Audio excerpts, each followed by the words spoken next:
vai. Boa tarde, sou o professor Gabriel Cavalcante, do curso de pós-graduação em Direito Eleitoral, e a minha disciplina é relacionada ao direito eleitoral e o direito parlamentar. Ela faz parte do mestrado acadêmico da Faculdade de Direito do Recife, possuindo uma carga horária de 48 horas e 4 créditos, podendo ser considerada uma cadeira eletiva. Em sua ementa, ela está presente com alguns aspectos, que são eles: o direito eleitoral, com seu conceito básico, o direito de sufrágio, o cidadão como eleitor, os seus representantes, os eleitos, técnicas de escrutínio de sistemas eleitorais, o partido no âmbito da estrutura da representação política, contencioso eleitoral, o significado do direito parlamentar e sua postura no universo jurídico, o estatuto parlamentar, a estrutura dos parlamentos, funções do parlamento e a função legislativa no parlamento. Os objetivos principais da cadeira estão relacionados à questão de análise do mapa democrático com vistas do parlamento, mostrando o local da representação popular, ou seja, onde o povo vai se sentir representado. Dentro do conteúdo programático, existem, como eu já falei anteriormente, 11 pontos que vão ser analisados.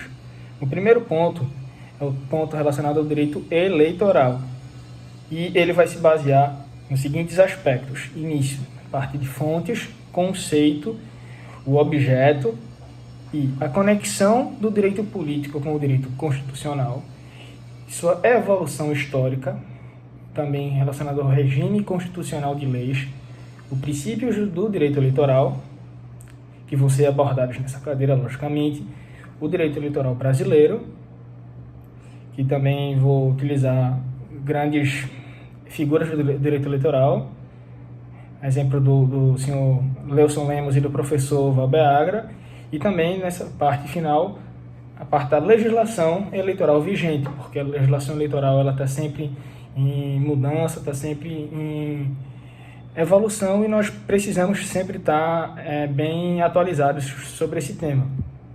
O segundo aspecto a ser discutido, a ser debatido entre os meus alunos, será o direito do sufrágio, ou seja, o cidadão como eleitor.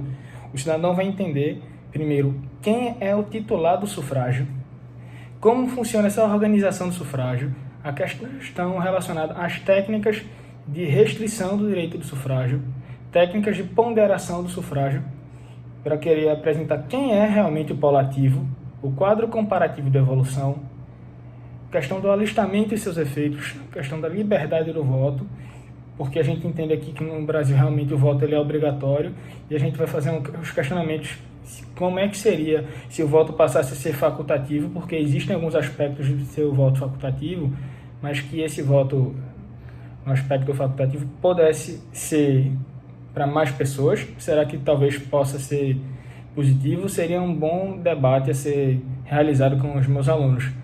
E também com relação ao voto ser público ou secreto.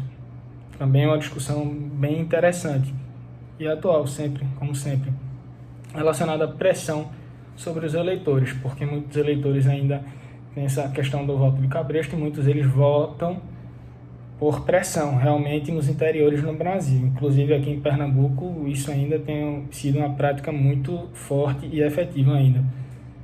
E também, assim, a questão da autenticidade do resultado eleitoral e suas técnicas. Ou seja, será que realmente as urnas têm essa segurança?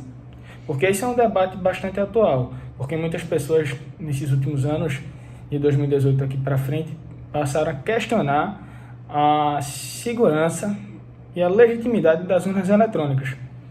Por mais que eu tenha minha posição pessoal como professor, nós temos que sempre buscarmos sermos imparciais para a gente ouvir qual seria a opinião dos nossos alunos, na verdade, né? Além disso, como falado anteriormente, a questão dos representantes. Os representantes, no caso, seriam os eleitos, logicamente, e seria a questão do princípio da representação política e sua evolução. No caso, quem são os candidatos? Quais são os critérios de inelegibilidade. Desculpe, porque são realmente um nome meio complicado para se falar. E a questão das fontes de inelegibilidade. Questão também do tratamento legal e as candidaturas partidárias, porque aqui no Brasil realmente nós precisamos ter essa candidatura vinculada a um partido político, só que já existem em outras localidades do mundo, exemplo dos Estados Unidos, por exemplo, a questão das candidaturas independentes, ou seja, a candidatura que você não tem uma vinculação a um partido político. Então, realmente, também é um outro tema que vai ser relacionado a muitos debates bem interessantes aqui com os meus alunos.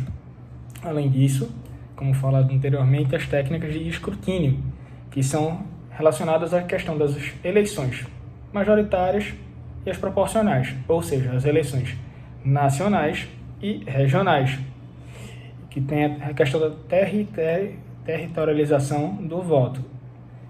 Ou seja, como é que funciona a geometria eleitoral e a representação das minorias? Porque também é interessante essa discussão, esse debate. E assim, questão do escrutínio, ou seja, o voto direto, o voto indireto, o sistema das listas bloqueadas e as listas com o voto vinculado e o voto distrital. Ou seja, essa questão do voto distrital, sendo ele misto ou não, também está bem alto e seria também um momento interessante para discutir com meus alunos. E também, assim, uma parte que eu me sinto mais à vontade, até de estar me comunicando, é com relação aos sistemas eleitorais.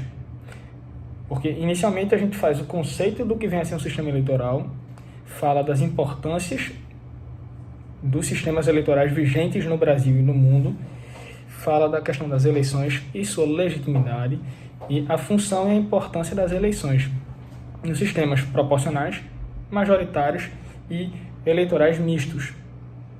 Também buscarei abordar sobre a questão do duplo voto alemão. E aí deixaria para os meus alunos como um projeto, como um trabalho extraclasse, questão de qual seria o melhor sistema a ser adotado no mundo.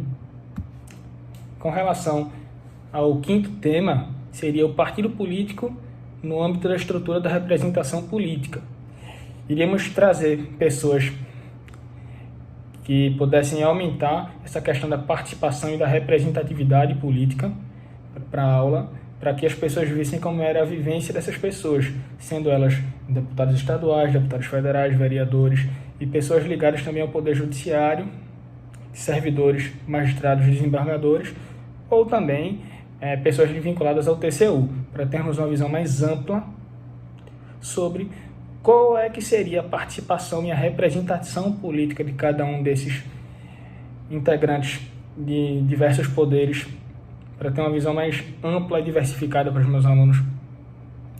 Além disso, explicar o que é que vem ser um lobby, questão dos partidos políticos, e mostrar que o Estado ele está relacionado a alguma crise dos partidos políticos. Com relação ao contencioso eleitoral, porque realmente nós estamos vinculados à questão de crimes eleitorais, justiça eleitoral.